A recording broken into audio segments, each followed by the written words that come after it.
مدثر بہت تابعدار تھا، مسکین سا۔ ہر ایک کو جی کہنا اس کی فطرت ثانیہ بن چکی تھی۔ ایک اور صفت بھی تھی اس پہ کہ وہ غیر حاضر نہیں رہتا تھا۔ ایسے نوکر کی قدر نہ کرنا کفران نعمت ہوگا۔ ایسے خدمتگار کم ہی ہوتے ہیں جو قسمت والوں کو ملتے ہیں۔ پھر اچانک ہی وہ پریشان رہنے لگا اور غیر حاضر بھی۔ ایک دن میں نے پوچھ لیا، کیا بات ہے مدثر، خیریت تو ہے؟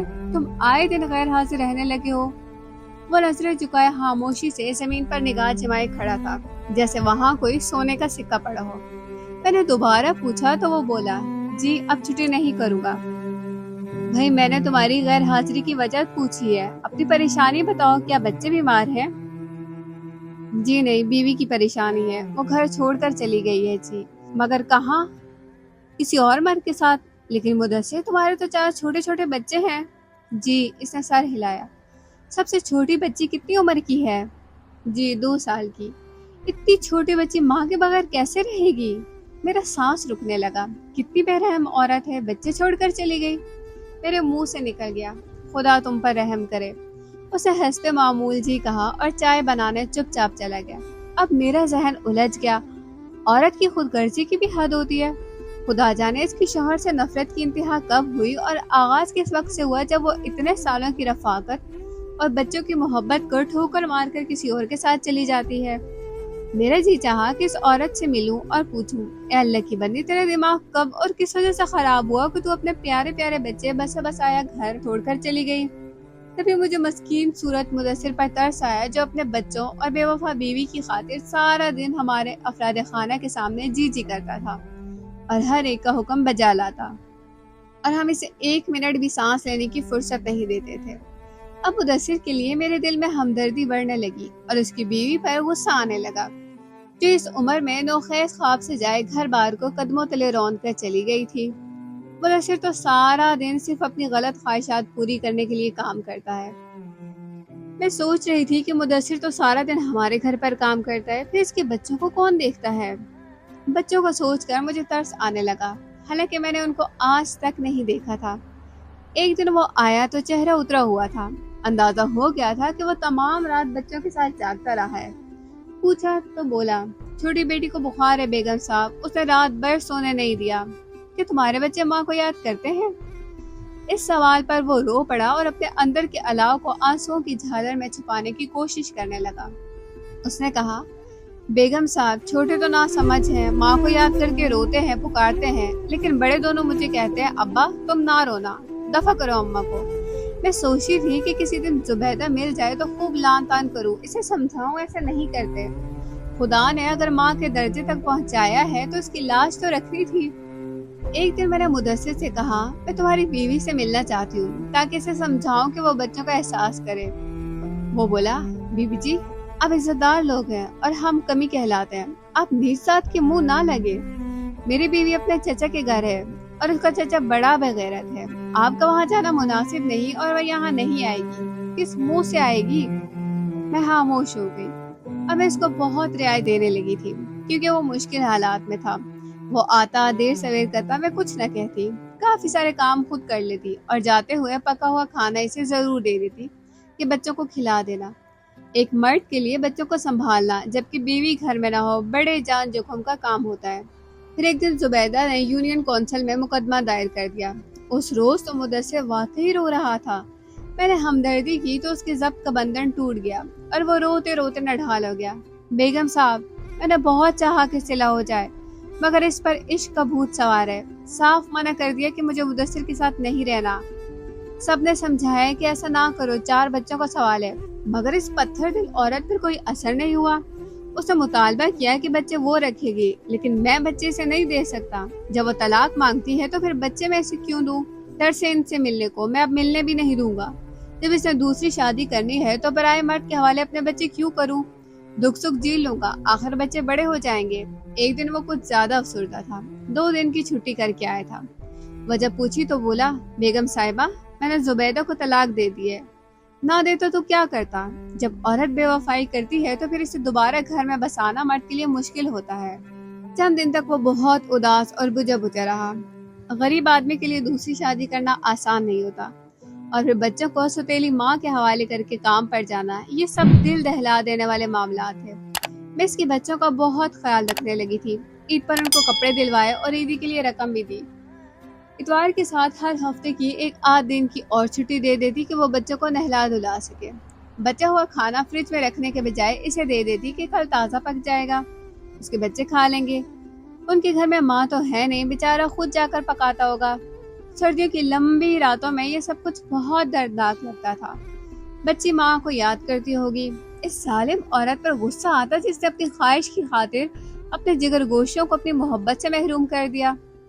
ایک دن چوکیدار نے بتایا کہ مدثر کی بیوی لوٹ آئی ہے اور ہماری پڑوسن کے سرونٹ کوارٹر میں رہ رہی ہے، وہاں وہ کام کرتی ہے، بچے بھی اس کے پاس چلے گئے ہیں۔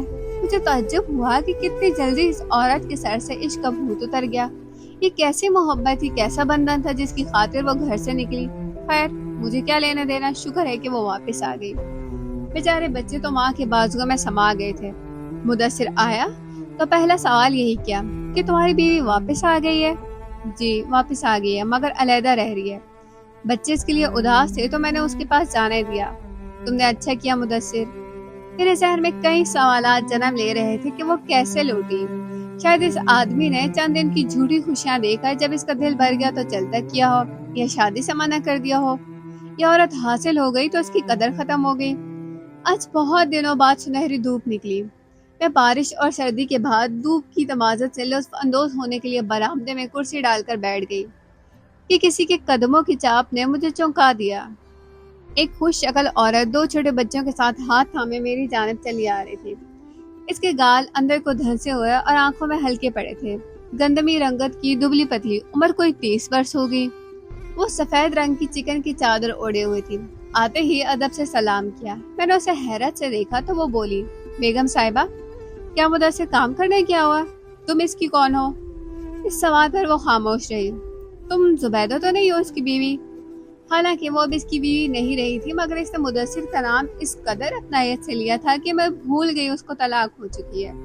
میں نے کرسی کی طرف اشارہ کیا تو وہ جھجکتے ہوئے میرے سامنے بیٹھ گئی۔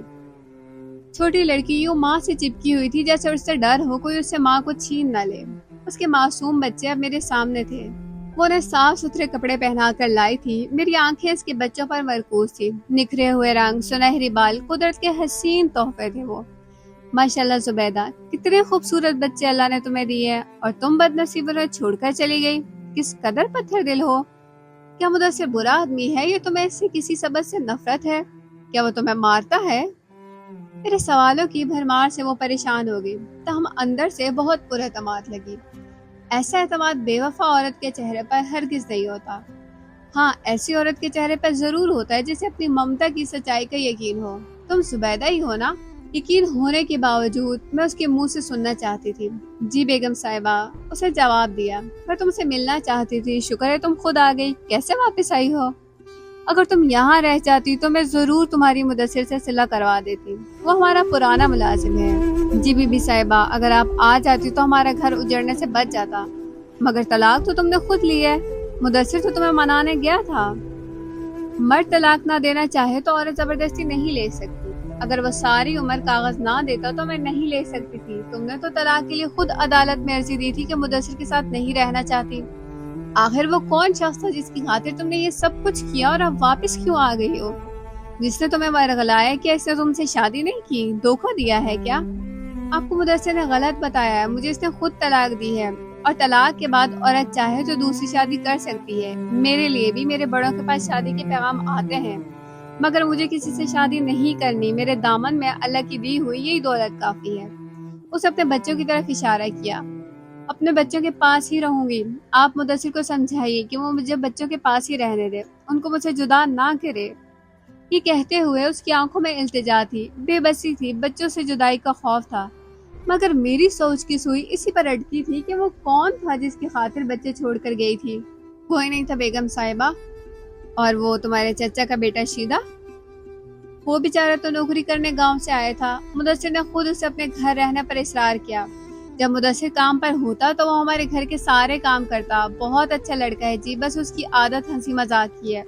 یہی بات مدثر کو بری لگی اور وہ مجھ پر شک کرنے لگا، اور جب مرد کے دل میں شک سما جائے تو مشکل سے نکلتا ہے۔ ایک رات مدثر نے مجھے کہا کہ رشید کو کھانا دے دو۔ میں سالن گرم کرنے لگی تو بولا ایسے ہی ٹھنڈا دے دو۔ میں نے کہا اتنی سردی میں جما ہوا سالن کھانے کو کس کا دل چاہتا ہے؟ بس اتنی سی بات پر وہ چڑ گیا اور مجھے خوب مارا۔ رشید بیچارہ مجھے چھڑانے لگا تو اس کے سر میں بھی ڈنڈا دے مارا۔ اس کا سر پھٹ گیا اور سر سے لہو بہاتا ہمارے گھر سے نکل گیا۔ مدثر کہنے لگا تو اس کو سالن گرم کر کے کیوں دے رہی تھی؟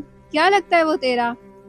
ایسی گندی باتیں کہی کہ شریف عورت ڈوب مرے۔ میں نے کلام پاک پر قسم کھائی، وہ پھر بھی نہ مانا۔ میرے چچا کا گھر پاس ہی ہے، اسی وقت ان کو بلا لائے کہ اپنی بھتیجی کو لے جاؤ۔ مجھے اس بدچلن عورت کی ضرورت نہیں۔ آدھی رات کا وقت تھا، چاچا منتیں کرتا رہا، میں بھی رو رو کر مدثر کو خدا کے واسطے دیتی رہی، مگر اس نے مجھے گھر سے نکال دیا۔ اس کے بعد برادری والے اس کو سمجھاتے رہے مگر وہ نہ مانا اور طلاق کے کاغذ دے کر دم گیا۔ بچے بھی چھین لیے۔ میں بچوں کے لیے تڑپتی تھی، روتی تھی اور یہ مجھے بچوں سے ملنے نہیں دیتا تھا۔ کچھ دن بچے سنبھالے، جب دیکھا کہ یہ آسان نہیں تو سندیسہ بھیجا کہ آ کر 2 چھوٹے لے جاؤ، وہ بھی 4 سال کے لیے۔ بڑے بچے تو میں نہیں دوں گا۔ بڑے بھی کون سے اتنے بڑے ہیں، ایک 7 سال کی اور دوسرا 5 سال کا جو اس کے پاس ہے۔ بچے میرے لیے بہت اداس ہے۔ میں آ گئی تو دوڑ کر مجھ سے لپٹے۔ یہ کیسے ہو سکتا ہے کہ 2 بچے تو اپنے پاس رکھوں اور 2 سے جدا رہوں؟ مدثر سارا دن کام پر رہتا ہے، بچے گھر میں اکیلے۔ لڑکی بھی آخر 2-4 سال تک بڑی ہو جائے گی، کیا یہ مناسب ہے کہ بیٹی ماں سے جدا رہے، وہ بھی اکیلے گھر میں؟ بالکل نہیں۔ میں نے کہا میرے پاس دوسرا سرونٹ کوارٹر ہے، تم اس میں رہ سکتی ہو، اگر تم شادی کرنا چاہو تو کر سکتی ہو، ابھی تم جوان ہو، کسی اچھے آدمی سے شادی کر لو گی تو زندگی اتنی مشکل نہ رہے گی۔ ان بچوں کے ہوتے ہوئے میں کیوں شادی کروں؟ خدا نہ کرے۔ وہ کانوں کو ہاتھ لگانے لگی۔ میں سلائی جانتی ہوں، محنت کر کے بچے پالوں گی، مدثر ان کا خرچہ نہیں دیتا، نہ دے۔ بہت سی عورتیں ہیں جو خود محنت مزدوری کر کے عزت کی زندگی گزار لیتی ہیں۔ اس وقت مدثر سودا سیلف لے کر آ گیا۔ زبیدہ کو دیکھ کر اس کا رنگ پھیکا پڑ گیا۔ مدثر، تم نے کیوں اتنے جلد بازی سے کام لیا؟ کیوں اس کو طلاق دی، اور وہ بھی محض شک کی بنا پر؟ بس جی، غلطی ہو گئی، نہ جانے مجھے کیا ہو گیا تھا، شیطان دماغ میں آ گیا تھا، وسوسے ڈال رہا تھا۔ تو اس طرح تم نے اپنا گھر اجاڑ لیا، کتنی بڑی سزا دی تم نے، اس کو بچوں سے جدا کر دیا، گھر سے نکال دیا اور مارتے بھی رہے۔ اب پچھتا رہا ہوں۔ وہ ہاتھ ملنے لگا۔ غلطی انسان سے ہو جاتی، اب کیا کروں؟ اب صلح ہو جائے تو جیسے کہے گی کروں گا۔ تم نے مجھ سے غلط بیانی کی، بیوی گھر سے بھاگ گئی ہے، ایسا کیوں کیا تم نے؟ حالانکہ آدھی رات کو تم نے اس کو گھر سے نکالا تھا۔ بس جی، شرمندگی کی وجہ سے ایسا کہا، سچ بتا کر آپ کی نظروں میں گرنا نہیں چاہتا تھا، لیکن اس طرح تم نے اپنی بیوی کو میری نظروں میں گرا دیا۔ وہ مسلسل سر جھکائے ہاتھ مار رہا تھا۔ میں اس کے ساتھ دوبارہ نکاح کرنے پر تیار ہوں۔ کیا کہا؟ تم اسے طلاق دے چکے ہو؟ جی بی بی، یہی مسئلہ ہے۔ وہ دونوں اس وقت مجھے ایسے بے بس نظر آئے کہ میرا بس نہیں چلتا تھا ان کی زندگی کی ڈگمگاتی ناؤ کو کنارے لگا دوں۔ اب کیا ہو سکتا ہے؟ اپنے کیے کا علاج نہیں۔ جی ہو سکتا ہے، چاچا نے اس کا انتظام کر دیا ہے۔ اچھا تم جاؤ، کل بات کریں گے، ابھی صاحب کا کھانا بنانا ہے۔ کچھ دنوں تک یہ دونوں الگ الگ کوارٹروں میں رہتے رہے، جن کے بیچ دیوار تھی۔ میں قدرے سکون میں تھی کہ چلو بچے ماں کی نگرانی میں ہیں۔ کچھ خرچہ میں مدثر سے لے کر زبیدہ کو دیا کرتی تھی۔ چند ماہ بعد پتہ چلا کہ ان کو دوبارہ نکاح ہو گیا اور ان کے رشتہ داروں نے یہ کروایا تاکہ بچے ماں باپ کے ساتھ ایک چھت تلے رہیں۔ معلوم ہوا کہ چچا نے حلالہ کا انتظام کر دیا تھا۔ کیوں ان کا دوبارہ نکاح ہو گیا؟ میں حیرت کی تصویر بنی سوچتی رہ گئی کہ یہ نادان لوگ عجلت میں پہلے غلط کام کر جاتے ہیں اور پھر اس کے مداوع کے لیے مزید غلط کام جو تاعمر غلط ہی رہتا ہے کیے چلے جاتے ہیں۔